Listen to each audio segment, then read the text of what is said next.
হাজার হাজার মানুষ খাওয়া দাওয়া করতেছে, হাজার হাজার মানুষ কি করতেছে, খাওয়া দাওয়া করতেছে। সাইড দিয়ে এক পাগল যাচ্ছে, পাগল চিল্লায় বলতেছে মানুষ নাই রে, মানুষ নাই। তো যারা খাওয়া দাওয়া করতেছে তারা সবাই হাসতেছে। আচ্ছা, ওই যে পাগল একটা কথা বললো, মানুষ নাই রে, মানুষ নাই, এ কথা কি হাসার কথা? কিন্তু সবাই খাচ্ছে আর হাসতেছে, বলতেছে পাগলে কিনা কয়, ছাগলে কিনা খায়। কিন্তু এক মানুষ খাতে খাতে চিন্তা করছে, কে রে, মানুষ যদি না থাকে তাহলে আমি কি? মানে এটা কেউ ধরেনি, ওই ধরিছে, ওই হক কথাটা ওই ধরি, ওটা কিন্তু হক কথা। মানুষ নাই রে, মানুষ নাই, এটাই কিন্তু হক কথা। মানুষ আসলেই নেই। আপনারা কি মনে করতেছেন? কিন্তু কেউ ধরেনি, সবাই হাসতেছে, উই আবার ধরিছে, ধরে পাগলার কাছে বলতেছে ভাই তুই যে কইলি মানুষ নাই রে, মানুষ নাই, তাহলে আমরা কি? যে পাগল বলতেছে এটা কি তুই দেখবি না শুনবি? মানুষ নাই রে, মানুষ নাই, এটা কি তুই শুনবি না দেখবি? তখন বলতেছে ভাই খাওয়া বাদ দা, উঠে যখন আসছি শোনার জন্য আসিনি, দেখার জন্যে আসছি। দেখবার যদি চাস তাহলে একটু সাইডে চ, একটু সাইডে যা বলতেছে এখন দেখ। তাকায় দেখে 15-20 জন মানুষ, বাদ বাকি সব শিয়াল কুত্তা রূপে খায়। হাজার হাজার মানুষের মধ্যে মাত্র 15-20 জন, আর বাদ বাকি সব শিয়াল কুত্তা। জোরে কোন কি? লোকটা বলে ভাই কি দেখলাম, কি দেখলাম? ভাই তুমি কি দেখালা? আমি কি দেখলাম? পাগল বলতেছে জবান বন্ধ, জবান বন্ধ কর। কলিকালের জামানা, আসল কথা বলতে মানা। কলিকালের জামানা, হক বলতে মানা। আসল কথা বললে তোমায় জেলে দিবে রে, আসল কথা বললে তোমায় মারবে। যা বলছিস, যা দেখছিস, চুপ থাক। 500 টাকার গোস্ত 550, চুপ থাক। 550 টাকার গোস্ত 600 টাকা, চুপ থাক। 600 টাকার গোস্ত 650, চুপ থাক। 1 কেজি জায়গা হাফ কেজি খা, কথা খুশ না। 50 টাকার পিস 60 টাকা, চুপ থাক। 60 টাকার পিস 80 টাকা, চুপ থাক। 80 টাকার পিস 100 টাকা, চুপ থাক। 1 সারের জায়গা আড়াই সার খা, কথা খুশ না। জোরে কোন ঠিক কি না? আমি এক কসাইকে বলছিলাম, কে ভাই ইচ্ছা মতো গোস্তর দাম বাড়তিছে, গরুর দাম তো অত না, তো গোস্তর দাম এত কেন? কয় হুজুর জনগণ কথা কয় না, হুজুর জনগণ কথা কয় না, আমরা ইচ্ছা মতো বাড়াই। আজকে বাংলাদেশের সবচাইতে বড় হক কথা হলো বাতিলের বিরুদ্ধে কথা বলা লাগবে। জোরে কোন কথা ঠিক কিনা? কথা বলতে হবে। জবান বন্ধ রাখলে চলবে না, জবান বন্ধ রাখলে বোবা শয়তান। আর এই কথা শুরু করা লাগবে আগে নিজের ঘর থেকে। আমার প্রথম ওয়াজ তোমার হুঁশ নাই, এবার আপনার শোনেননি হুঁশ নাই। এই হুঁশ নাই কিন্তু গোটা বাংলাদেশ আমার পাগল করে দিছে। ওই ওয়াজের মধ্যে কিন্তু আমার ঠিকানা নাই। একটা ওয়াজ আছে, আমি ঢাকাতে ওয়াজ করতেছি, একজন বলতেছে হুজুর আপনি তো ঢাকাত ভালোই ওয়াজ করতেছেন, আপনার বাড়ি কোথায়? আমি বললাম ভাই বাড়ি তো আমার বগুড়াই। তো বগুড়ায় সব লোক নামাজ পড়ে? আমি বললাম তা তো পড়ে না। তা আগে বগুড়ায় যায় নামাজের ওয়াজ করেন, ঢাকা বাদ দেন। বগুড়াতে সে বলতেছে ভাই তোমরা নামাজ পড়ো রে, নামাজ না পড়লে ঢাকা থামার ওয়াজ কেউ শুনবে না। তখন বগুড়ার লোকেরা বলে হুজুর আপনার বাড়ি কোন থানাত? তা আমি বললাম কাহালু থানাত। তো কাহালু সব লোক নামাজ পড়ে? বললো তা তো না। তো তাই থানা ঠিক করেন। তো থানাতে এসে ওয়াজ করতেছি ভাই তোমরা নামাজি না হলে বগুড়া ঢাকা থানার চলবে না। একজন কয় হুজুর আপনার বাড়ি কোন গ্রামে? আমি বললাম লোকনাথ পাড়াত। তা আপনার পাড়ার সব লোক নামাজ পড়ে? তা তো পড়ে না। তাকে পাড়া ঠিক করেন। পাড়াতে এসে বলতেছি বাবাজিরা তোমরা সবাই নামাজি না হলে বাহিরে আমার ওয়াজ চলবে না। তখন পাড়ার একজন বলতেছে হুজুর আপনার বাড়ির সব লোক নামাজ পড়ে? কেন তা তো পড়ে না। তাকে বাড়ি ঠিক করেন। তো বাড়িতে এসে সবাইকে সামনে নিয়ে বলতেছে ভাই বাড়ি ঠিক না হলে আমার বাহিরে ওয়াজ চলবে না। আমার বাপ মুসকি মুসকি হাসার কয় কে রে বক্তা তুই তো মাঝে মধ্যে ফজর পড়িস না, তুই তো পড়িস না। আমার সেও আদত কিন্তু আছে যে ব্যক্তি ঠিক যদি না হয় যতই চিল্লি করি কাম হবি না। জোরে কোন কথা ঠিক কিনা? এখন হক কথা হলো সবচাইতে বড় হক কথা যে ডিশের লাইন কাটা দেওয়া লাগবে। ডিশের লাইন কাটা লাগবে। মুসলমানের ঘরে স্টার জলসা জি বাংলা চলতে দেওয়া যাবে না। জোরে কোন কথা ঠিক কিনা? আপনি জানেন 400 বছরের পুরাতন বাবরি মসজিদ এই শালা নিংতির বাচ্চারা ভাঙ্গিছে। জোরে কোন কথা ঠিক কিনা? আর ওর কে চ্যানেল আমাদের ঘর লো হরি হরি হরি, এটা কে দেখতেছে? আমার বউ একটা লাঠি বানাবেন 1.5 হাতা। আরে শোনেন, মারার কথা বলতেছি না, বানাবার কথা বলতেছি। আমি কি মারার কথা বলছি? এই বলছে যে খেয়াল নাই, 1.5 হাতা একটা লাঠি বানা আপনি ঘরের তীরের সাথে বান্ধে থবেন। লাঠি নেওয়া কি সুন্নত? লাঠি নেওয়া সুন্নত, এটা আমি বুঝেছি। আমার ড্রাইভার যখন 2টার সময় আমার গেটত নামে দিল, গাড়ি নিয়ে গেছে, গাড়ি পার্কিং করার জন্যে গেট খুলতে 4-5টা কুত্তা আমাকে এমনভাবে ধরলো, খালি খাও করে ধরলো। আমি কায়দা দোয়া পড়ি, কুত্তা লড়ে না। আয়তল কুরসি পড়ি, কুত্তা সরে না। দোয়া ইউনুস পড়ি, তাও কুত্তা মনে হয় আমার কাপড় কামড়ে ধরে। তখন আমার ইমান বলতেছে, মাওলানা তোর মুখত খালি দোয়া আছে কিন্তু তোর হাতত লাঠি নেই। একটা লাঠি থাকলে এক কুত্তার পাশাত বাড়ি মারলে দোয়া লাগবে গারে। এখন 1.5 হাতে একটা লাঠি, শোনেন কথাটা শোনেন, হক কথা আওয়াজ হচ্ছে। লাঠি বান্ধা থাকবে। যখন দেখবেন বউ মাঝে মধ্যে বেকাতেরা হচ্ছে, খালি জোরে থই, পারলে জোরে থই, ডাক দিলে কথা হয় না, বুঝতেছেন বউ একটু বেকা আছে, তখন আপনি লাঠি পারবেন, লাঠির তেল দিবেন। জোরে এখন কি দিবেন? কিছুই করা লাগবে না, খালি লাঠিতে এরকম তেল দিবেন। বউ কিন্তু লাঠির দিকে তাকে চুন করে, কি ব্যাপার লাঠির তেল দিচ্ছ কেন? বলে যদি লাগে। তখন বউ বলবে লাগবে না, জেটকার জায়গায় সেটি থন, লাগবে না। আজকে ঘরের ভিতর থেকে হক চালু করতে হবে। আপনার ছেলেমেয়েরা কি করতেছে আপনি তাদেরকে হক পথে নিয়ে আসার চেষ্টা করবেন।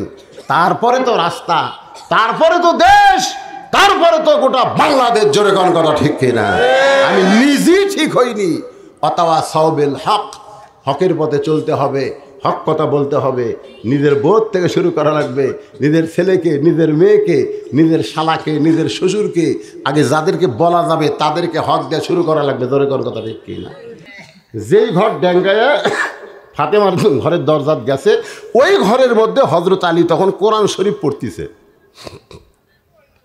ইন্নামাল মুমিনুনা আল্লাযীনা ইযা যুকিরাল্লাহু ওয়াজিলাত কুলুবুহুম ওয়া ইযা তুলিয়াত আলাইহিম আয়াতুহু যাদাতুহুম ঈমানাও ওয়া আলা রাব্বিহিম ইয়াতাওয়াক্কালুন।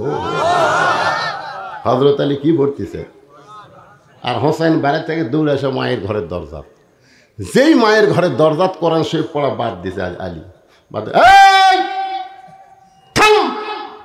থাম কেরে, বাহিরে খেলাধুলা করতেছিলি, সেই খেলাধুলা বাদ দিয়ে মায়ের ঘরের দরজাত কেন? তার মানে বোঝা গেল আপনি যতই কোরআন পড়েন, নামাজ পড়েন, জিকির করেন, আপনার ছেলে মেয়েরা কি করতেছে আপনার খেয়াল করার দরকার আছে না নাই? আলী কি পড়তেছে? আর সেই কোরআন পড়া বাদ দেখা, এটাই হলো বাপ মার নিয়ম। খালি নামাজ পড়লে হবি না, রোজা করলে হবি না। আপনার 17 বছরের মেয়েটা কি করতেছে আপনি দেখা লাগবে না?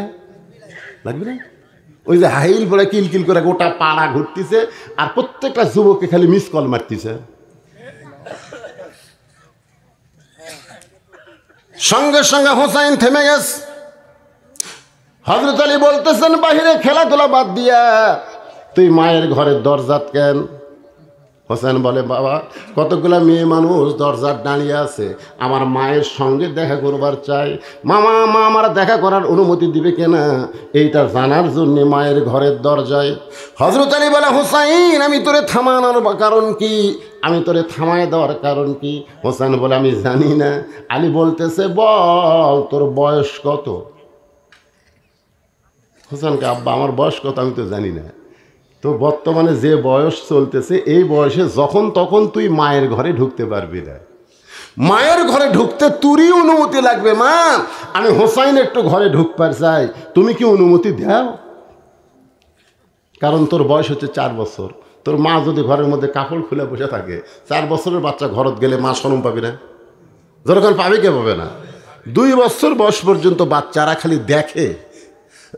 কয় বছর?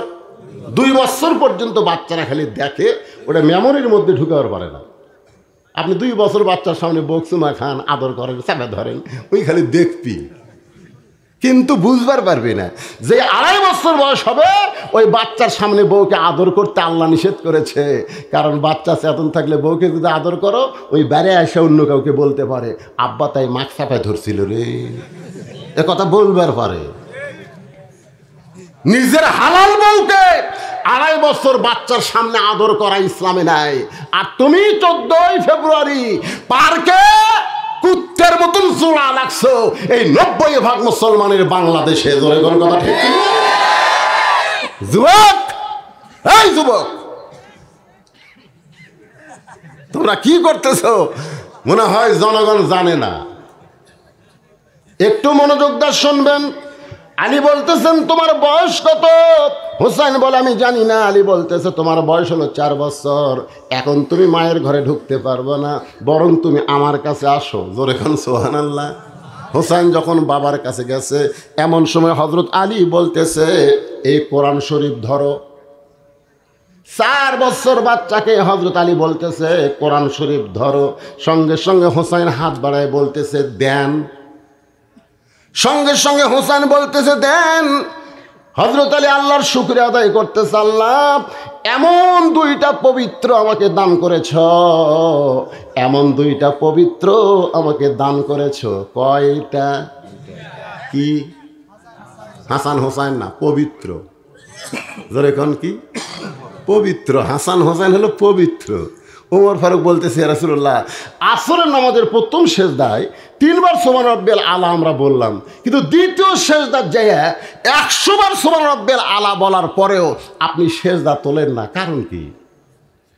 আল্লাহ রাসূল বলল, ওমর প্রথম সেজদা দিয়েছি সুবহান রাব্বিয়াল আলা, সুবহান রাব্বিয়াল আলা, সুবহান রাব্বিয়াল আলা বলে মাথা তুলেছি, কিন্তু দ্বিতীয় সেজদা দেই গেছি 2 পবিত্র এসে আমার কান্দত চড়িছে। 2 পবিত্র এসে আমার কি কান্দত ছড়িয়েছে। এখন ওরা 2 জন নামে না, আমি এখন নামাবার চাই। আল্লাহ কয় হুজুর কাক নামাচ্ছে? এই 2 হাসান হোসেন যতক্ষণ আপনার পিঠের উপরে বসে থাকবে ততক্ষণ পর্যন্ত আপনি সেজদা থেকে মাথা তুলতে পারবেন না।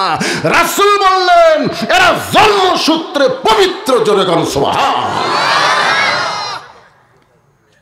যতক্ষণ হাসান হোসেন পিঠের উপর আছে ততক্ষণ নবী সেজদা তোলেনি, হাজার হাজার সাহাবীরা সেজদা আছে। সুবহানাল্লাহ। যেই বলছে এই কোরআন শরীফ ধরো, যেই বলছে কোরআন শরীফ ধরো, সঙ্গে সঙ্গে বলতেছে দেন। হযরত আলী আল্লাহর শুকরিয়া আদায় করতেছে। সুবহানাল্লাহ কোন। ছোট বাচ্চার হাতে আল্লাহর কোরআন শরীফ দেওয়ার দরকার আছে না নাই? ছোট বাচ্চার হাতে কি দিবেন? আগডুম বাগডুম ঘোড়াডুম সাদে ঢাক ঢোলক ঝাঁঝর ভাঁজে। না না, আপনারা আজকে চিন্তা করেন তো, আপনার ছোট বাচ্চার হাতে আগে আপনি কি দিবেন? এই নুরানি মাদ্রাসার ক্লাস 3, আমার মাদ্রাসায় নুরানি আছে, ক্লাস 3 পর্যন্ত পড়েছে। আমি চ্যালেঞ্জ করেছি কাহালু উপজেলার কোনো ক্লাস 5-এর ছাত্র আমার নুরানি 3-র ছাত্রের সাথে যদি বাংলা লিখতে পারে, আরবি লিখতে পারে, ইংরেজি লিখতে পারে, আমি তাকে 20,000 টাকা পুরস্কার দিব। 20,000। গোটা কাহালু উপজেলার কোনো প্রাইমারির 5-এর ছাত্রর চান্স হয়নি। তার মানে কি বোঝা গেল? এখানে খালি কোরআন পড়ানো হয় না, এখানে ইংরেজি পড়া হয়, বাংলা পড়া হয়, বাংলা লেখা হয়, ইংরেজি লেখা হয়, অঙ্ক শিক্ষা দেওয়া হয়। জোরে কোন কথা ঠিক কথা বল না কেন? তাহলে আপনার ছেলেকে আপনি কি দিবেন? আইটিএ লাই ভরা দিয়ে লালে গেল বল মাসে, তাই না থেকে ভোতল লাফে। ক্লাস 2-এর ছাত্র খালায় পেশাব করে। আমি বললাম কে রে বাদান, কোন ক্লাসে পড়িস? 2-এ পড়ি। তো কেমনে পেশাব করা লাগে বুঝিস না? বসে থাকে কর, তোর শিক্ষক তোরে শিখাইনি? ওই খালি মুসকে মুসকে হাসে। হাসিস কেন? চাচা প্রাইমারি পেশাব করে যায়, দেখি পেশাবখানা আমার স্যারই খাড়া হয় পেশাব করে। যেখানে আর স্যার খাড়া হয় পেশাব করে সেই জায়গায় আপনি ছাত্র বানাইছেন। এই মাদ্রাসার নুরানি ছাত্র, মাদ্রাসার মক্তবের ছাত্রের পেশাব করা দেখেন, পেশাব করে পারিলাই ওযু করে, কারণ তারা জানে এমন একটা কিতাব ধরতে হবে, লা ইয়ামুসসুহু ইল্লাল মুতাহহারুন, যতক্ষণ পর্যন্ত পবিত্র না হওয়া যাবে ততক্ষণ আল্লাহর কোরআন স্পর্শ করা যাবে না। ধরে কোন কথা ঠিক কি? খালি ঠিক কর না। একটা প্রাইমারির জন্য টাকা আদায় করা লাগে না, আর মাদ্রাসার বিল্ডিং করবার গেলে 3 লাখ টাকা আমরা ঋণে আছি, সব ভেঙে 3 তলা করে দিচ্ছে। আর মাদ্রাসা কি? আমরা কি কর দেই না? আমরা কি ট্যাক্স দেই না? আমরা কি বাংলার জনগণ নই? রাসূল বলেছেন খায়রুকুম মান তাআল্লামাল কুরআনা ওয়া আল্লামা, ওই ব্যক্তি হলো সবচাইতে দামি সম্মানী যে কোরআন শিখে, যে কোরআনের শিক্ষা দেয়। একদম বাগডম দিয়ে যদি 50,000 টাকা বেতন পায়, মাদ্রাসার মুহতামিমকে 1 লক্ষ টাকা হাদিয়া দিতে হবে। জোরে কোন কথা ঠিক না? খালি নামে মুসলমান হয়েছে।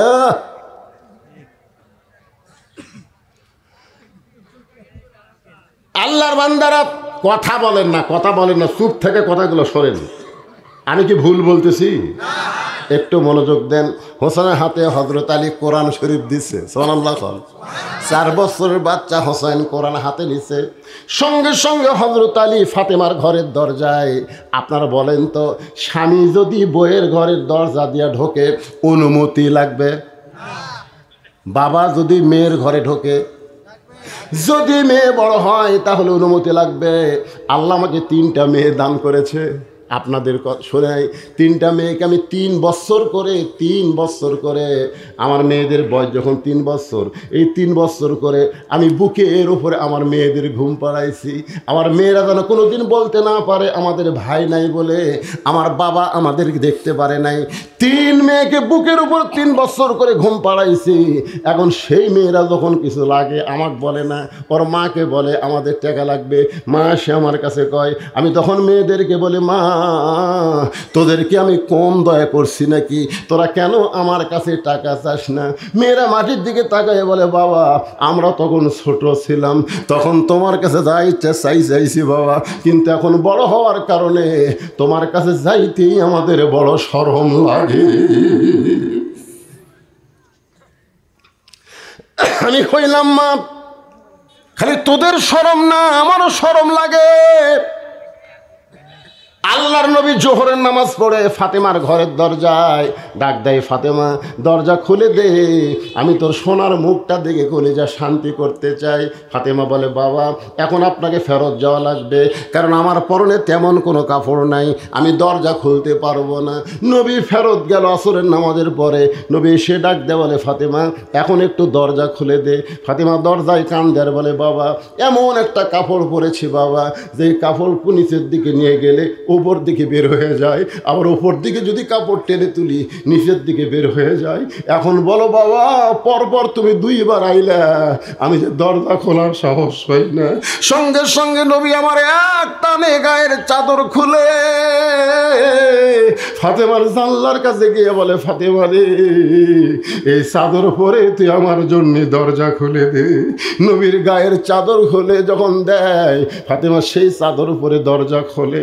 আল্লাহ নবী তাকায় দেখে ফাতেমা মাটির দিকে তাকায় দর করে চোখের পানি পড়তেছে। নবী বলে, ফাতেমা কান্দিস কেন? ফাতেমা বলে, বাবা কি দুঃখ আমার জীবনে বাবা, আজকে পরনের কাপড় নাই, আপনার গায়ের চাদর পরে আপনার জন্য দরজা খুলে দিলাম। রাসূল বলে, ফাতেমা রে 33 বার সুবহানাল্লাহ পড়, 33 বার আলহামদুলিল্লাহ পড়, 34 বার আল্লাহু আকবার জিকির কর। এই দুনিয়ার সময় বেশি দিন না, আখিরাতে আল্লাহ তোকে জান্নাতি নারীদের নেত্রী বানায়া দিবে।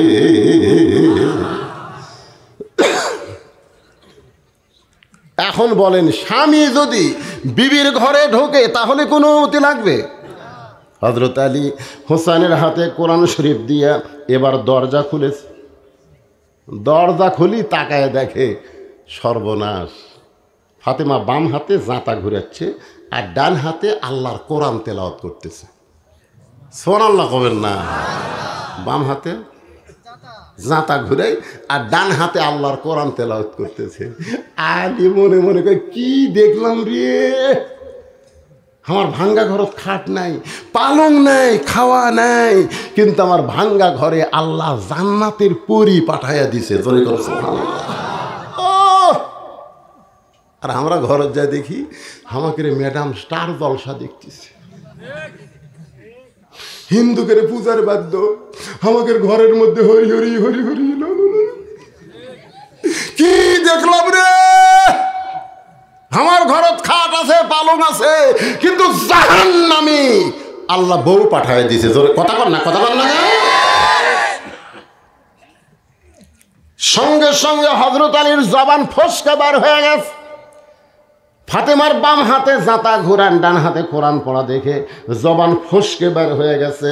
রব্বানা পড়েন, রব্বানা আতিনা ফিদ দুনিয়া হাসানাতাও ওয়া ফিল আখিরাতি হাসানা ওয়া কিনা আযাবান্নার। এটা কিন্তু বলবার চাইনি, জবান ফসকে। সঙ্গে সঙ্গে ফাতেমা জাঁতা ঘুরান বন্ধ, কোরআন তেলাওয়াত বন্ধ, জাঁতা ঘুরানো বন্ধ, কোরআন তেলাওয়াত বন্ধ করে দৌড়ে এসে বুড়া আঙ্গুলে ভর দিয়া, পায়ের বুড়া আঙ্গুলে ভর দিয়া হযরত আলীর কপালে একটা চুমা খাইছে। সুবহানাল্লাহ কোন। আলী বলে, ফাতেমা জাঁতা ঘুরাইতেছিলা, কোরআন পড়তেছিলা, আমি ঘরের দরজা আসার সঙ্গে সঙ্গে তুমি সব কিছু বাদ দিলা। ফাতেমা বলে, স্বামী গো আপনি জানেন না, স্বামী যখন বিবির কাছে আসবে তখন বিবির সমস্ত কাজ কাম আল্লাহ হারাম করে দিবে, একটা মাত্র কাজ হলো স্বামীকে আনন্দ দেওয়া। লিল্লাহে স্বামী যখন ঘরে আসবে তখন বইয়ের কোরআন তেলাওয়াত বাদ, নফল নামাজ বাদ, কাজ কাম বাদ। বউ যদি নফল নামাজের নিয়ত করে আর স্বামী যদি ডাকে রোকেয়া, রাসূল বলেছে সঙ্গে সঙ্গে বলতে হবে, কি বলেন? সাহাবেরা বলল, হুজুর সে তো নফল নামাজ পড়তেছে। তোমরা জানো আল্লাহ ছাড়া কাউকে যদি সেজদা দেওয়ার হুকুম থাকতো তাহলে প্রত্যেকটা বউকে বলতাম স্বামীর পায়ে সেজদা কর, কিন্তু আল্লাহ ছাড়া কাউকে সেজদা করা যাবে না। এ কথার দ্বারা আল্লাহ বুঝাইলেন আল্লাহর পরেই বউদের কাছে সবচাইতে দামি কে? কেন আপনাকে পক্ষে বাদ হচ্ছে না বিপক্ষে বাদ হচ্ছে? তো কথা কর না কেন, বারে কথা কর না কেন?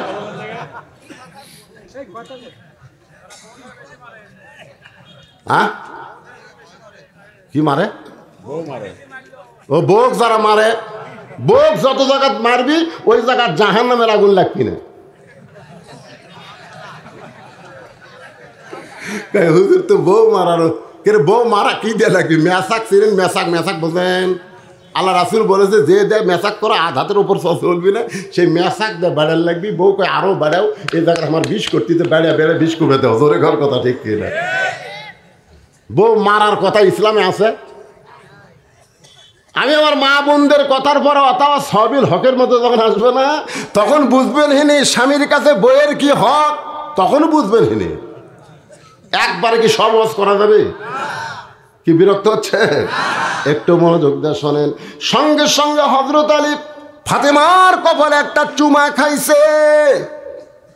চুমা খাইছে কারণ রাসূল বলেছেন কোন স্বামী তার বিবির দুই ভুরুর মাঝখানে, আমার দিকে তাকান, এই যে দুইটা ভুরু আছে, এই দুইটা ভুরুর মাঝখানে কোনো স্বামী যদি তার বউকে চুমা দেয়, ওই বেটা নাই তাই বলে বেটিকে আমি হাফেজ বানাতে পারবো না।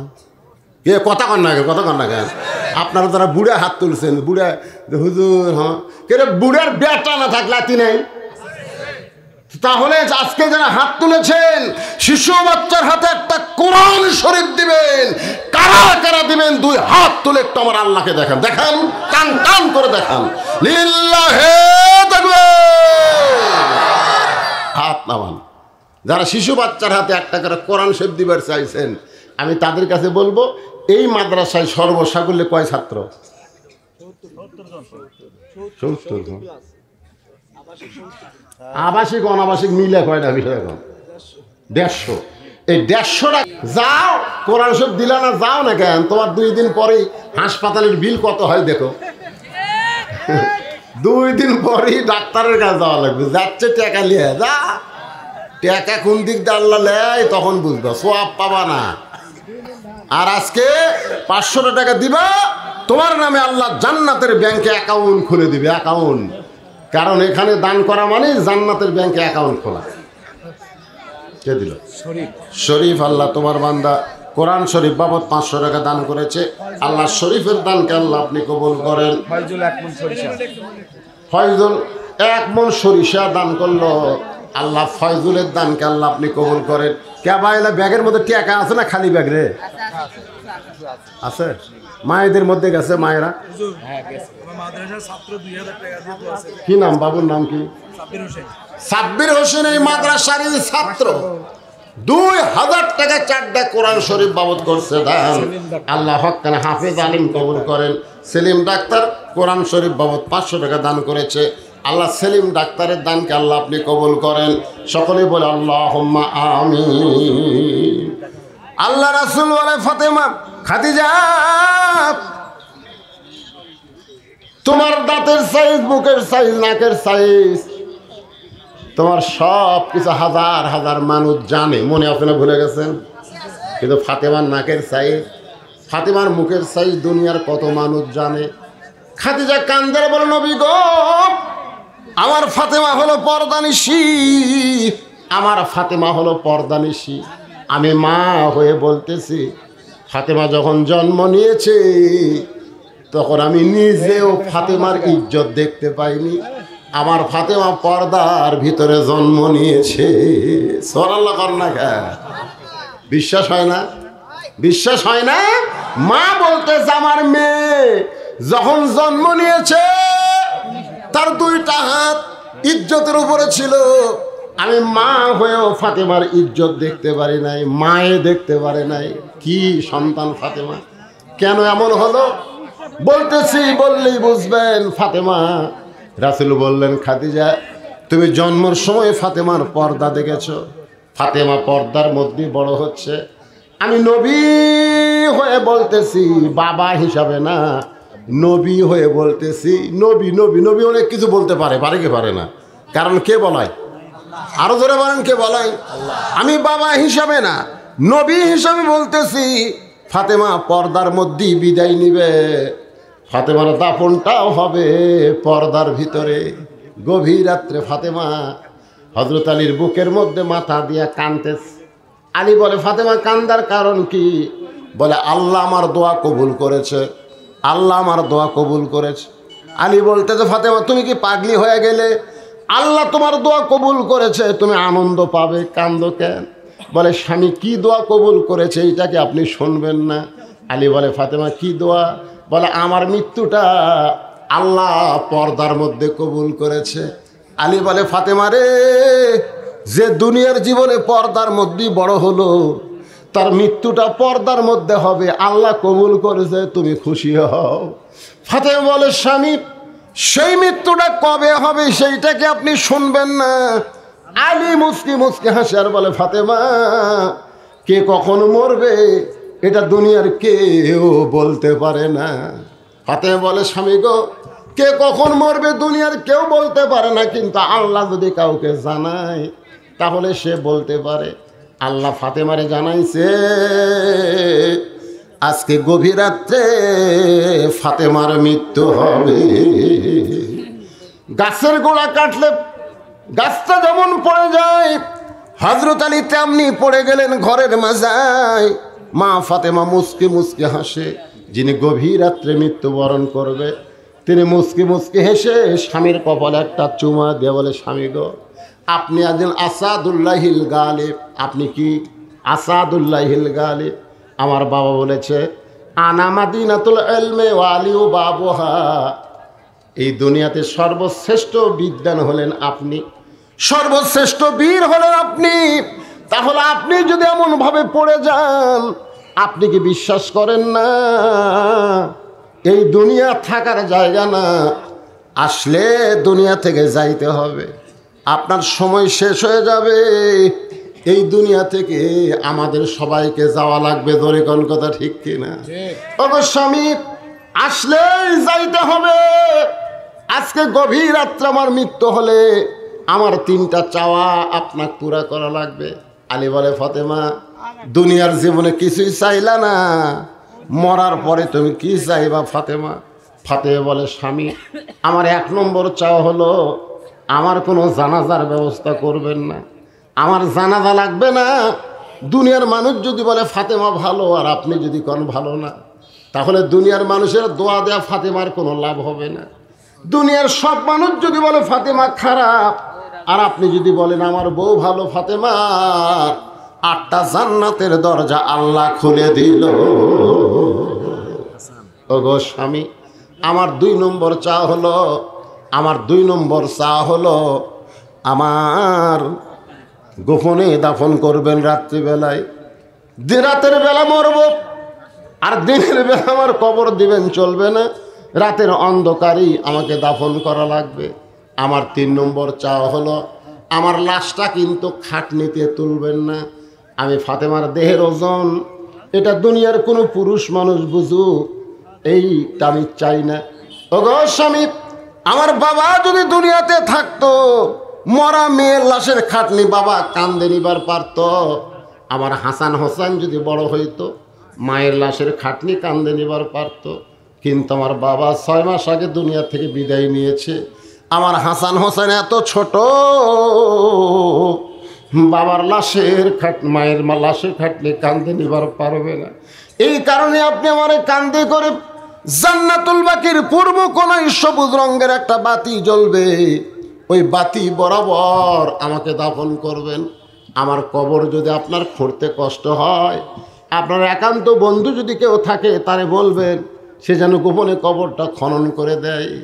আবু যর গিফারি কবর খনন করতে করতে কবর থেকে যখন পালিয়ে যায়, এমন সময় হযরত আলী ফাতেমার দেহ কান্দে করে জান্নাতুল বাকির পূর্ব কোনায় সবুজ রঙের বাতি বরাবর দাফন করে আলী আল্লাহর কাছে বলতেছে, আল্লাহ এই ফাতেমার প্রতি আমি খুশি হয়ে গেলাম, তুমি আল্লাহ খুশি হয়ে যাও, তুমি আল্লাহ খুশি হয়ে যাও। আমি স্বামী খুশি হয়ে ফাতেমাকে কবর দিলাম, তুমি আল্লাহ খুশি হয়ে যাও। এই দোয়াটা করার পরে আলী তাকায় দেখে সামনে কয়েকটা পুরাতন কবর দেখা যায়। এইমাত্র ফাতেমার কবর দিলাম, এইমাত্র ফাতেমার কবর দিলাম, সেই কবর গেল কোন জায়গায়? গোটা জান্নাতুল বাকি হযরত আলী দৌড়ায়, ফাতেমার কবর রে, এ আমার ফাতেমার কবর কোন জায়গায়? কে যেন ডাক দে বলে, আলী কিয়ামত পর্যন্ত যদি হায়াত পাও আর কিয়ামত পর্যন্ত যদি জান্নাতুল বাকির মধ্যে দৌড়াও, ফাতেমার কবর আর তুমি দেখতে পাবা না। আমার ফাতেমা পর্দানিশী, আমি আল্লাহ জোহরা ডিগ্রি দিয়া ফাতেমার কবরটাকে কিয়ামত পর্যন্ত পর্দা করে দিয়েছি। আমার মায়েরা রে, যারা পর্দার অন্তরালে বসে বসে শুনতেছেন, যদি সেই ফাতেমার সিগনেচারে জান্নাতে যাওয়ার চান, কারণ ফাতেমা হলো সাইয়াতুন নিসা আহলিল জান্নাহ, ফাতেমার সিগনেচার ছাড়া কোনো নারী জান্নাতে যাবার পারবে না। ফাতেমার সিগনেচার যদি নিবার চান, তাহলে আপনাদেরকে পর্দানিশী হওয়া লাগবে। নারীদের 1 নম্বর আমলের নাম কি? জোরে বলেন। এতক্ষণ পর্যন্ত যে ওয়াজটা করলাম, এই ওয়াজে নারীদের পর্দার কথা আছে? যখন আছে, আল্লাহ কোরআনেও বলেছেন, অকরনা ফি বুয়ুতিকুন্না ওয়ালা তাবাররাজনা তাবাররুজাল জাহিলিয়াতিল উলা। সুবহানাল্লাহ। এই জন্য একটা খ্রিস্টান নেপোলিয়ন বলেছে, ভালো একটা সন্তান চাইলে ভালো একটা মায়ের দরকার। জোরে কোন কথা ঠিক কিনা? খাদিজা বলতেছে, রাসূলুল্লাহ আমার 4টা মেয়ের ভিতরে ফাতেমাকে আমি চিনি, ফাতেমা সাধারণ কোনো নারী না। আল্লাহ যখন আমাকে 1 নম্বর জান্নাত দিল, তাহলে ফাতেমাকে আল্লাহ 2 নম্বর ঘোষণা করুক। আল্লাহ রাসূল বললেন, খাদিজা ফাতেমা তো জান্নাতি নয়, ফাতেমা তো জান্নাতি নয়। যেই বলছে ফাতেমা জান্নাতি নয়, খাদিজা নবীর মুখ চেপে ধরে বলতেছে, ইয়া রাসূলুল্লাহ ফাতেমা যদি জান্নাতি না হয় তাহলে ফাতেমার খবর কি? রাসূল বললেন, ফাতেমার খবর হলো জান্নাতি নারীদের নেত্রী।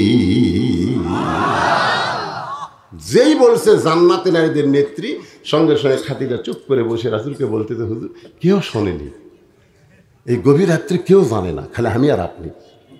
পাল্টা দেন, পাল্টা দেন, আমি হব জান্নাতি নারীদের নেত্রী আর ফাতেমা হবে 1 নম্বর জান্নাতি। কারণ কেউ তো জানে না, খালি আমি আর আপনি জানি, পাল্টা দেন। সুবহানাল্লাহ। দেখছেন, স্বামীকে বলতেছে, হুজুর পাল্টা দেন, আমি একটা মা হইয়া ফাতেমার অধীনে থাকা, এটা কেমন কথা? ফাতেমা হবি জান্নাতি নারীর নেত্রী, তার মানে ওর অধীনে আমার থাকা লাগবে। আল্লাহ রাসূল বলতেছে, দেখো তুমি মা আর ওই মেয়ে, তোমাকে মধ্যে এরকম হিংসা আমার পছন্দ হচ্ছে না। কারণ মেয়ে মানুষের মধ্যে যে হিংসা আছে এটা আমিও জানি। আমার বড় মেয়ে মাছের তরকারি পাক করে খাবার দিয়েছে, মেয়েটা খালি মুখের আগে ঘুরতেছে। তা আমি খাইতে খাইতে বললাম, মা বাংলাদেশে বহু জায়গা তো ওয়াজ করি, মা তোমার হাতের মতো এত স্বাদের মাছ আমি কোনো জায়গা খাইনি। মেয়ে আর 1 টুকরা দিছে, খুশি হয়ে গেছে।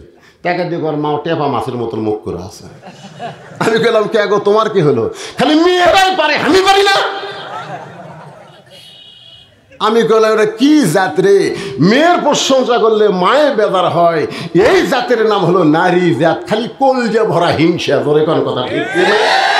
একজন ক্ষমতা থাকবে আর একজন পচিয়া মরবি জ্বরে, তাও বিদেশে যাওয়ার অনুমতি দিবি না। ধরে কোন কথা ঠিক? ভাই রে হিংসা ভাই। আপনারা বলেন তো, মেয়েদের মধ্যে হিংসা আছে না? না, এ কথা কর না। আল্লাহ রাসূল খাদিজার কপালে চুমা দিয়ে বললেন, ও খাদিজা, আমি হলাম বন্টনকারী, দেওয়ার মালিক হলো আমার আল্লাহ। কথা আছে, আমি রাসূল হলাম কি কারি? বন্টনকারী। দেওয়ার মালিককে আল্লাহ। ফাতেমা জান্নাতি নারীদের নেত্রী বানাইছে আর তোমাকে 1 নম্বর জান্নাতে বানাইছে, এই খবর আল্লাহ আমাকে দিবার কইছে, বলি দিলাম। খাদিজা বলে, রাসূলুল্লাহ আপনার 2টা পায়ে ধরে বলি, ফাতেমা এমন কি আমল করেছে জীবনে, যে আমল করার কারণে আমাকে বাদ দিয়া আল্লাহ ফাতেমাকে জান্নাতি নারীদের নেত্রী বানালো? ইয়া রাসূলুল্লাহ, ফাতেমা এমন কি আমল করলো যে আমল করার কারণে খাদিজাকে বাদ দিয়া ফাতেমাকে আল্লাহ খাতুনে জান্নাত ডিগ্রি দিল? আমার মায়েরা যারা পর্দার অন্তরালে বসে আছেন, ফাতেমা এমন কি আমল করলো মা, যে আমল করার কারণে আল্লাহ তাআলা খাদিজা বাদ দিয়ে ফাতেমাকে জান্নাতি নারীদের নেত্রী বানালো? এটা শোনার দরকার আছে না নাই? জোরে আছে না নাই? আল্লাহ রাসূল বলে, খাদিজা আমি আপনাকে 2টা প্রশ্ন করব, এই 2টা প্রশ্নের উত্তর আপনি দিবেন। 1 নম্বর প্রশ্ন হলো, আপনি বলেন তো আপনি কত বছর বয়সে ঈমান গ্রহণ করছেন? আপনি যে ঈমান গ্রহণ করছেন তখন আপনার বয়স কত? খাদিজা বলতেছে, হুজুর আমার বয়স তখন 55 বছর। আল্লাহ রাসূল বললেন, খাদিজা 55 বছর বয়সে ঈমান গ্রহণ করে থাকেন, তাহলে 55 বছর আপনি কি ছিলেন? খাদিজা বলতেছে, হুজুর ঈমান গ্রহণ করার আগে 55 বছর আমি কাফের ছিলাম। আল্লাহ রাসূল বলে, খাদিজা তাহলে আপনার হায়াতের সময়, আপনি যে দুনিয়াতে হায়াত পাইছেন, সময় পাইছেন, এই সময়ের 55 বছর আপনি কুফরি হালে কাটাইছেন। এখন বলেন তো আপনার পেটের মেয়ে ফাতেমা কত বছর কুফরি হালে কাটাইছে? খাদিজা বলতেছে, জান্নাতি জান্নাতি জান্নাতি, আমার ফাতেমা জান্নাতি হয়ে জন্ম নিয়েছে। দেখো 1 নম্বরে তুমি নাই। আমার 2 নম্বর প্রশ্ন হলো, ও খাদিজা তোমার মুখের চেহারা দুনিয়ার কত পুরুষ বলতে পারে? তোমার গায়ের রং কেমন? তোমার দাঁতের সাইজ কেমন? তোমার নাকের সাইজ কেমন? এটা দুনিয়ার কত পুরুষ বলতে পারে? খাদিজা বলতেছে, ইয়া রাসূলুল্লাহ 40 বছর বয়সে যখন আমি আপনাকে স্বামী বলে স্বীকার করলাম, ওই সময় মক্কার সবচাইতে ধনবতী রমণী ছিলাম। আমার অনেকগুলো ব্যবসা ছিল। এই ব্যবসা চালাইতে গিয়া হাজার হাজার পুরুষের সঙ্গে আমার লেনদেন হয়েছে। এই হাজার হাজার পুরুষ খাদিজার নাকের সাইজ কেমন, মুখের সাইজ কেমন, গায়ের রং কেমন তারা দেখেছে, বলতে পারবে। আল্লাহ রাসূল বলে, খাদিজা তাহলে আপনার চেহারা হাজার হাজার পুরুষ মানুষ দেখেছে, এখন আপনি বলেন তো আপনার পেটের মেয়ে ফাতেমাকে দুনিয়ার কত পুরুষ মানুষ দেখেছে? ফাতেমার নাকের সাইজ কেমন, ফাতেমার গায়ের রং কেমন, এটা দুনিয়ার কত পুরুষ বলতে পারবে? খাদিজা চোখের পানি বের করে বলে, ইয়া রাসূলুল্লাহ, এমন কথা আপনি কেন বলতেছেন? আমার ফাতেমা পর্দানিশী হয়ে জন্ম নিয়েছে। সুবহানাল্লাহ। এখানে কি হলো রে, কি হলো? এ বাবা ওটা অবশ্য করো না, অত্যন্ত গুরুত্বপূর্ণ বিষয়। এই মায়েরা শোনেন, ফাতেমা কেমন পর্দানিশী ছিল একটু শোনেন। মেয়েদের 1 নম্বর আমল কি? পর্দা। পর্দার মধ্যে যদি আপনার বউ থাকে, দেখবেন সিলভার পাক করে দিলে ইলিশের স্বাদ হবে, জানেন? হ্যাঁ, পর্দানিশী বউ যেটাই পাক করবি সেটাই স্বাদ। আর এই শালা বেয়া পর্দারা ইলিশ পাক করলে সিলভারের মতন গন্ধায়। বেপর্দা মেয়ের হাতে কোনো বরকত নাই। তাহলে আমাদের বউগুলো, আমাদের মাগুলো পর্দানিশী হোক, এটাকে আমরা চাই না? তাহলে মনোযোগ দিয়ে শোনা লাগবে না?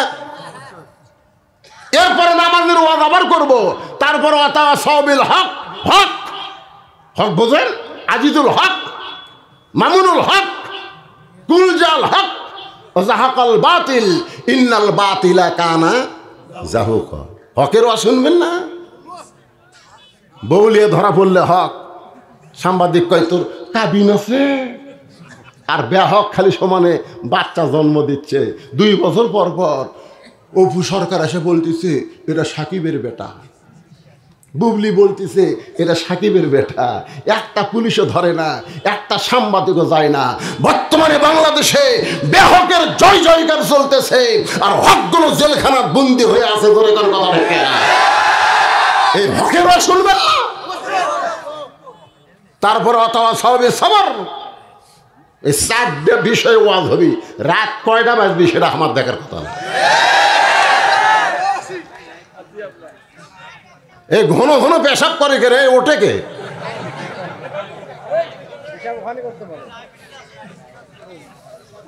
ডায়াবেটিস আমার এখন 17। ডাক্তার আমার কইছে 1 ঘন্টা পর পর পেশাব না করলে আপনার কিডনি ড্যামেজ হবে। যখন ওয়াশ করেন তখন পেশাবের ধূল নিচের দিকে যায়। আমি বললাম 1 ঘন্টা পর পর পেশাব করে গেলে জনগণ আমার দাওয়াত দিবি। ওই ওয়াজ বাদ দেন, 40 বছর ওয়াজ করছেন, বুড়া পয়সা না করলে কি হবে? আচ্ছা 1 ঘন্টা পর দিলে আমি সভাপতি করি, ভাই পেশাব করে দাম রে, মাইক ধর। জনগণই বলবি এটা একটা বক্তা হলো গেলে আমার থুয়ে পেশাব করবার গেল। প্রথম নওগাঁয় আমার পেশাব লাগলো 1 ঘন্টা পর, ডাক্তারের কথা মতো নওগাঁয়। আমি চিন্তা করলাম কি করি, খালি কিট কিট কিট কিট করতেছে। তখন আমি কোরআন শরীফ হাতত দিলাম, আল্লাহর কোরআন সাক্ষী। কোরআন হাতে নিয়ে এভাবে বুকে ঠেকাই বললাম, অনুনাজ্জিলু মিনাল কোরআনি মা হুয়া শিফাউ ওয়া রাহমাতুল লিল মুমিনিন। আল্লাহ কোরআন তুমি নাজিল করেছো মুমিনদের যাবতীয় রোগের ঔষধ হিসাবে। পেশাব লাগছে, আমি কোরআন ছেড়ে যাব না। এই কথা বলে ওই অবস্থায় ওয়াজ শুরু করলাম। 10 মিনিট আমার কষ্ট হলো, তারপর আমার তলপেট ঠান্ডা হলো। ওই যে ঠান্ডা হচ্ছে, ঘন্টার পর ঘন্টা ওয়াজ করে আর পেশাব লাগে না। আর লাগে না রে। আজকে বিনোদপুরের লোকজনকে বলবো পেশাব লাগলে উঠবেন না। দেখবেন পেশাব জাতীয় সব ব্যারাম আল্লাহর কোরআন একটা ওষুধ না, ভালো করে দেবে ইনশাল্লাহ। যুবকেরা তোমরা তো উঠবেই না, তোমাকে টার্গেট নিয়ে ওয়াজ আছে আজকে। কথা সবের হকের বলবেন ওয়াজ হবি না। বাইতুল মুকাদ্দাস আল্লাহ কাক দিল। বাইতুল্লাহ যখন ধ্বংস করবার আসলো তখন আল্লাহ তাআলা আবাবিল পাখি পাঠালো, হস্তি বাহিনী ধ্বংস হয়ে গেল। এখন কি আল্লাহ ঘুম পাড়তেছে কেন? এই ওয়াজ হবে, এই ওয়াজ হবে। ডেবে বসে থাকো, ওয়াজ কাক কয় আর শুনে দিয়ে যাবো। আগামীকাল থেকে আর শেরপুর ঢুকতে দিবি না, কি আছে? ঠিক ঠিক। এ পাগলারা 6 বছর এই শেরপুর আমার ঢুকতে দেয়নি। তো শেরপুর ছাড়া কি বাংলাদেশ নাই? জনগণ আসে না? আমার দামও বেড়ে গেছে। বগুড়া জেলা হারাম করছে, গোটা বগুড়া থামার ওয়াজ করে দিবি রে। বগুড়া গুলো কয় টাকা দেয় রে? যমুনা পার হয়ে গেলে কই হুজুর কত নিবেন তাই দেব। অত সবিল হকের উপর ওয়াজ হবে পাইকারি হারে, রাজি আছেন শুনতে? এখন যে অবস্থা করতেছে আমার মা বোনদের জন্য শোনেন, ও মা মনোযোগ দিয়ে শোনেন। আপনারা ভালো হলে আমরা ভালো সন্তান পাবো, সন্তান হলে বলবে আমার সন্তানকে আমি হাফেজ বানাবো। ভালো মা যদি হয় সন্তান হওয়ার সাথে সাথে বলবে সন্তানকে হাফেজ বানাবো। আর মা যদি খারাপ হয় ইঞ্জিনিয়ার বানাবি, রডের বদলে বাঁশ দিবি, ধরে কোনো কথা ঠিক নেই। ডাক্তার বানাবি, ডাক্তার বানাবি, নর্মালে বাচ্চা হবে। আর বলবে বাচ্চা বেঁকা হয়ে আছে, পানি নাই, কাটে বের করা লাগবি। ভালো মা হলে সন্তানগুলো সব মাদ্রাসাত পাঠাবি, সোনাল্লাহ কন্যা। তোমাদের মাগুলো ভালো হওয়ার দরকার আছে না নাই? আমি সেই মায়ের জন্য ওয়াজ করতেছি। মা একটু মনোযোগ দিয়ে শোনেন। মা ফাতেমা কেমন পর্দানিশী ছিল। শুধু পুরুষের কাছে তিনি পর্দা করে নাই, নারীদের কাছেও ফাতেমা পর্দা করেছে। মেয়ে মানুষ আছে ফাতেমার সঙ্গে দেখা করে, মেয়ে মানুষ দরজা বন্ধ। মেয়েরা কয় কে রে সাইয়াতুন নিসায়ে আহলিল জান্নাহ, জান্নাতি নারীদের নেত্রীর সাথে একটু দেখা করব, দরজা বন্ধ।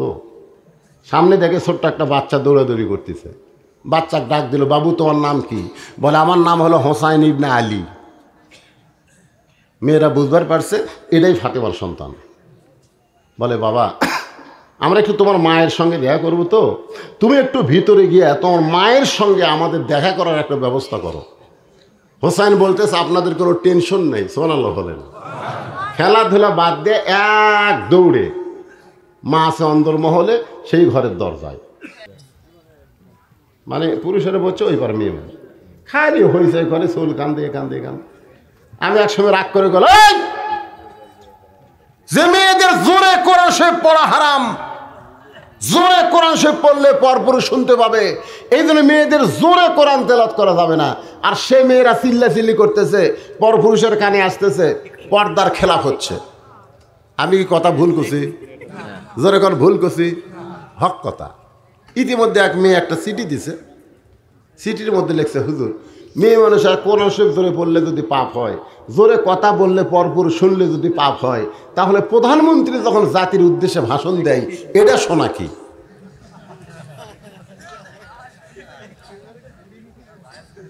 না আমাদের বর্তমানে বাংলাদেশের প্রধানমন্ত্রী মেয়ে না পুরুষ? তে মেয়ে মানুষ প্রধানমন্ত্রী যখন জাতির উদ্দেশ্যে ভাষণ দেয়, আপনি যে মেয়েদের কোরআন তেলাওয়াত হারাম করলেন, জোরে কথা বলাও জোরে হারাম, তাহলে প্রধানমন্ত্রীদের ভাষণ দেয় এটা শোনা কি? তা আমি তখন চিন্তা করলাম কে রে এটা শোনা কি? এটা যদি হক কথা বলি তাহলে আমার তো যমুনার ওই পারে জবাব দিবি না, তোরে কোন কথা ঠিক কিনা, এই পারে আটকাবি। কথা কন না কেন ভাই?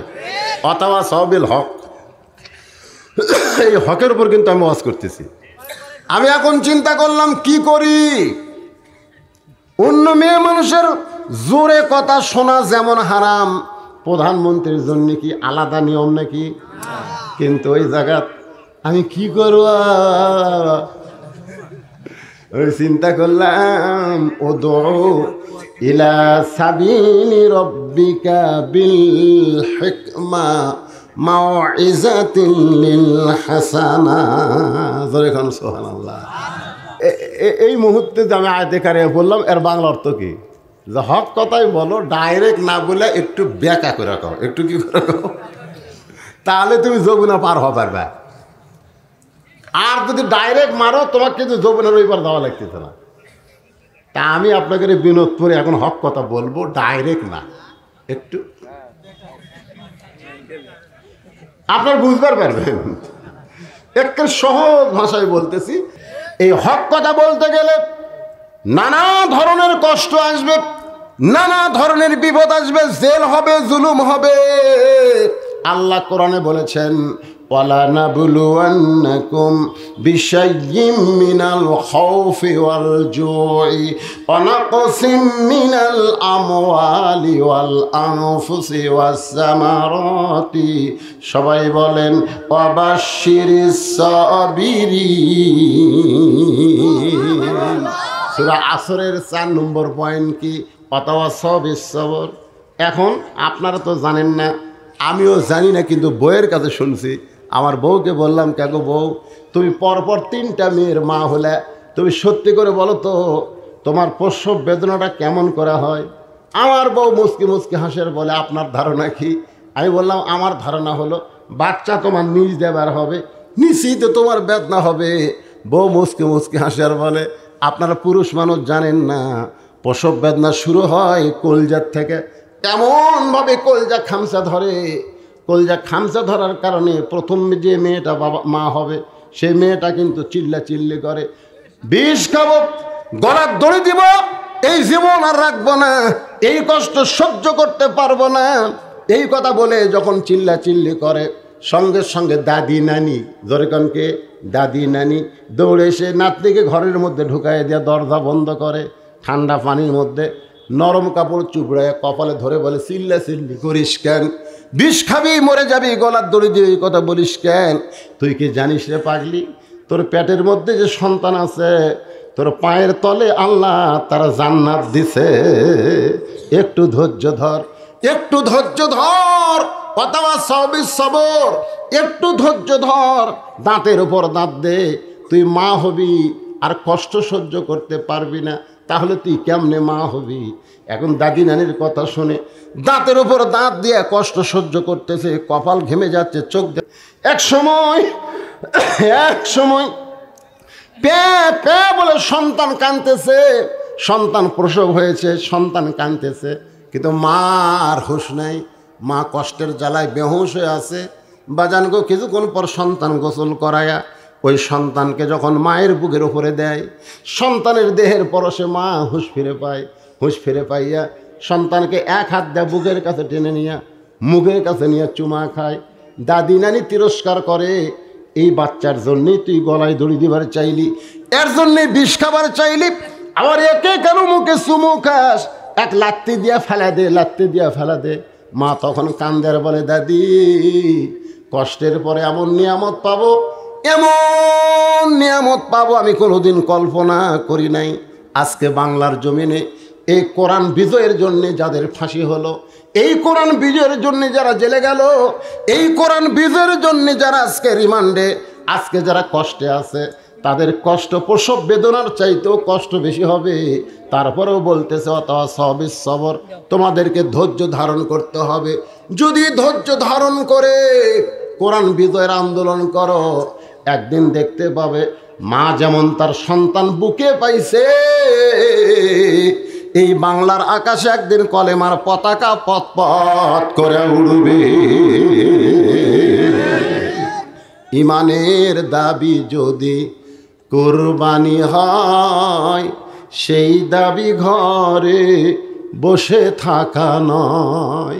ইমানের দাবি হলো কিছু বিনিময়, ফিলিস্তিনের যান, ইমানের দাবি হলো কিছু বিনিময়, সেই বিনিময় যদি কলিজার ঘাম হয়। মাথা নাই, মাথা নাই, গুলিতে মাথা উড়ে গেছে, বুক দিয়া রক্ত ঝরতেছে।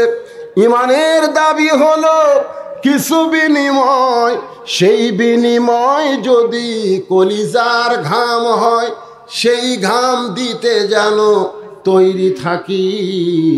ওগো দয়াময় আমার, এই সবাই দিকে তাকান না কেন? ওগো দয়াময় আমার আল্লাহ দয়াময়। ইমানের দাবি হলো অগ্নিশিখা, বাতিলের বিরুদ্ধে জ্বলতে থাকা।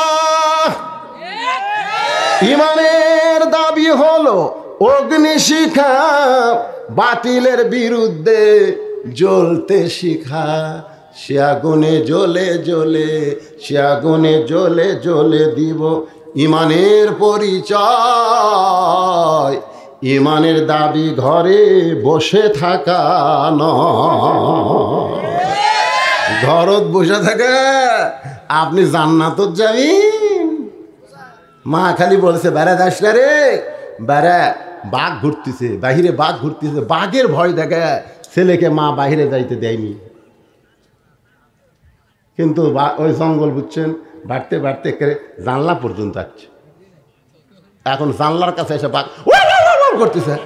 ছেলে কয় কেমা বাইরে যাবার দেওয়ানি বাঘের ভয়ে, বাঘ এখন জানলা তাচ্ছে। এখন মা বলতেছে বড় ভুল করছি বাবা, তোকে বলা লাগতো বাইরে যা, খালি হাতে যাস না রে, বাহিরে যা, খালি হাতে যাস না, দাও কুড়াল নিয়ে যা, জঙ্গল কাটা সাফ কর, বাঘের গোষ্ঠী সব বাংলাদেশ থেকে ভারতের যাবি। জোরে কথা ঠিক কি না? যা রে যা, খালি হাতে না, দাও কুড়াল লিয়া যা রে, দাও কুড়াল লিয়া যা। খালি তো লিয়ে গেলে হবি না।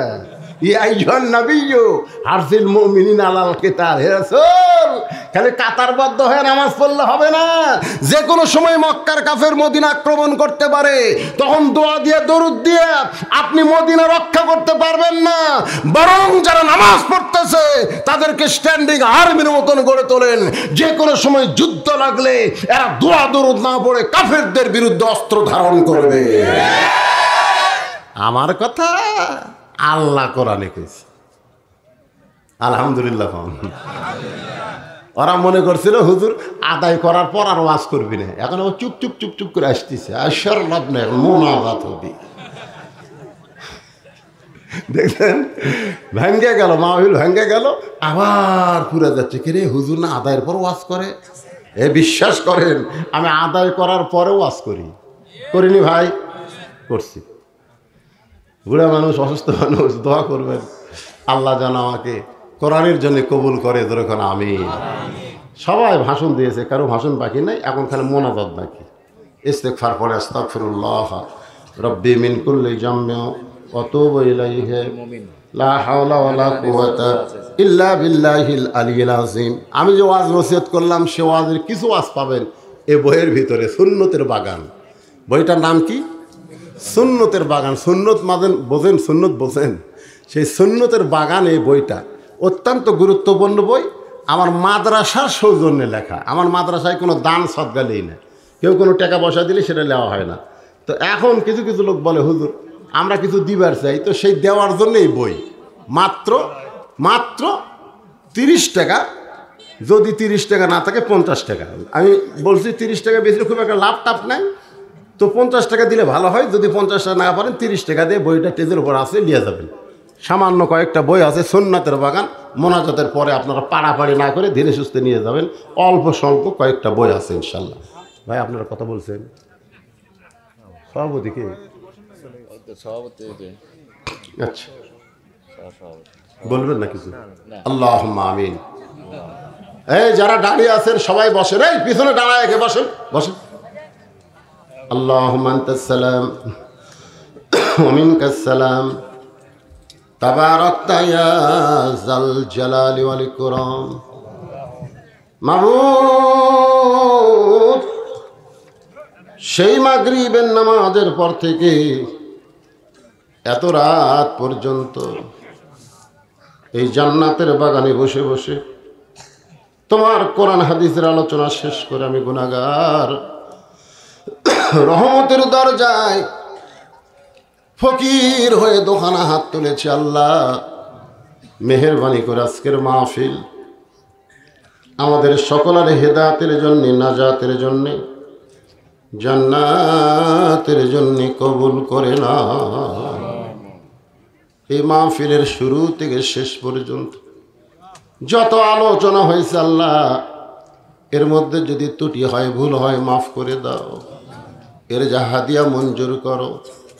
সোনার মদিনায় নবী পাকের রওজা মোবারকে কবুল করে দাও। তামাম আম্বিয়া কিরাম, আসহাবে কিরাম, তাবে কিরাম, তাবিঈন কিরাম, তাম পৃথিবীর মাটির নিচে যত মুমিন মুমিনা শুয়ে আছে আল্লাহ, সকল আরওয়াহ পরে হাদিয়া কবুল করো। মাবুদ, আমরা যারা হাত তুলেছি আমাদের জনম দুঃখনী মা গো, যাদের অন্ধকার কবরে চলে গেছে আল্লাহ, মেহেরবানি করে মায়ের কবর জান্নাতের টুকরা বানায় দিও। বাবার বাড়িঘর সবই আছে, আমি সহ আমরা যারা বাবা হারা এতিম হয়ে গেছে আল্লাহ, মেহেরবানি করে বাবার কবরটাকে জান্নাতের টুকরা কবুল করো। আল্লাহ তাআলা তোমার কোরআনের মাদ্রাসা, তোমার নবীর ঘর বড় এতিম। আল্লাহ কষ্ট করে মেহনত করে হাজার হাজার টাকা খরচ করে 2 দিন ব্যাপী জান্নাতের বাগানের আখিরে মোনাজাত তোমার দরবার আরজ করি। আল্লাহ এই মাদ্রাসায় মহব্বতে নগদে বাকিতে যারা হাজার হাজার টাকা দান, ব্যাগের মধ্যে 10টা টাকা হলো যারা দান করেছে, কোরআন শরীফ বাবদ যারা দান করেছে, আল্লাহ সকলের দানগুলোকে জান্নাতের বিনিময় হিসাবে কবুল করে নাও। আজকের মাহফিলের সম্মানিত সভাপতি, সম্মানিত সহসভাপতি, সম্মানিত প্রধান অতিথি, সম্মানিত অতিথিবৃন্দ, আল্লাহ সকলকেই তুমি কবুল করো। আল্লাহ তাআলা মাদ্রাসার সভাপতি, মাদ্রাসার সহসভাপতি, মাদ্রাসার সেক্রেটারি, মাদ্রাসার কেশিয়ার, মাদ্রাসার দাতা সদস্য, মাদ্রাসার মুহতামিম, মাদ্রাসার ওস্তাদ, মাদ্রাসার তালবে ইলম যারা 2 বার জানাজার নামাজ পড়াইলো, যার মাথায় পাগড়ি দেওয়া হলো, আল্লাহ সবাইকে তুমি কবুল করে নাও। আল্লাহ তাআলা এ বিনোদপুর গোরস্থানে যত মুর্দা শুয়ে আছে, আল্লাহ সকলের কবর জান্নাতের টুকরা বানাও। মাবুদ এই মাদ্রাসার জায়গা জমি দিয়া, এই মাদ্রাসার ভিত্তি দিয়ে আজকে অনেকেই কবরে চলে গেছে। আল্লাহ মাদ্রাসা কিয়ামত পর্যন্ত থাকবে, ততদিন সদকা জারিয়া হিসেবে সওয়াব পৌঁছায়া দাও। আল্লাহ তাআলা আমি বড় অসুস্থ মানুষ, আমার মতো যারা অসুস্থ, আল্লাহ তুমি সুস্থতার নিয়ামত দান করে দাও। সবাই একটু অন্তরস্থল থেকে আল্লাহর ঘর বাইতুল মুকাদ্দাসের দিকে নজর করে আল্লাহ, আল্লাহ তোমার যেই ঘরে লাইলাতুল মিরাজে আমাদের নবীর পিছনে সব নবী রাসূল ইক্তেদা করেছে, তুমি কোরআনে যাকে মসজিদ হিসাবে বলেছো, সুবহানাল্লাযী আসরা বিআবদিহি লাইলাম মিনাল মাসজিদিল হারাম ইলাল মাসজিদিল আকসা। আল্লাহ বাইতুল আকসাকে তুমি হেফাজত করো। ফিলিস্তিনের শিশু বাচ্চারা, যুবকেরা, আল্লাহ যারা জীবন দিয়েছে তাদের সকলের জীবনকে তুমি শহীদি হিসাবে কবুল করে নাও। আল্লাহ আবাবিল পাখি দিয়ে তুমি যদি আব্রাহাকে ধ্বংস করতে পারো, তুমি ইসরায়েলকে পৃথিবীর মানচিত্র থেকে ধ্বংস করে দাও। আল্লাহ তুমি সবই পারো, সব শক্তি তোমার হাতে। আল্লাহ যারা তোমার শত্রু তাদেরকে আর তুমি দুনিয়াতে রাখো না। আল্লাহ তোমার ঘরের শত্রু যারা ধ্বংস করে দাও, আমরা তাদের ধ্বংসের দোয়া করতেছি। আল্লাহ আল্লাহ তাআলা আমার মা বোনেরা পর্দার অন্তরালে বসে বসে আর শুনেছে অনেক কথাই আজকে মা বোনদের জন্য বললাম। মায়েরা রে, মনে কষ্ট নিও না মা, তোমাদের বিরুদ্ধে একটা কথাও বলিনি মা। তোমরা পর্দায় থাকো, আল্লাহ তোমাদের ফাতেমার সঙ্গে জান্নাত দিয়ে দিবে। আল্লাহ আমার মায়েদের মধ্য থেকে অনেক টাকা দান করা হয়েছে, কেউ নাকফুল দিয়েছে, কেউ টাকা দিয়েছে, কোরআন শরীফ বাবদ দান করেছে। আল্লাহ আমার বাবাজিরাও দান করেছে। আল্লাহ সকলকেই কবুল করেন। যেদিন আমাদের মৃত্যু হবে, দিনটা যেন জুমার দিন হয়, মাসটা যেন রমজান মাস হয়, ইমানের সাথে ইজ্জতের সাথে এই দুনিয়া থেকে বিদায় নেওয়ার কালে আমাদের জবানে জারি করে দিবেন লা ইলাহা ইল্লাল্লাহু মুহাম্মাদুর রাসূলুল্লাহ।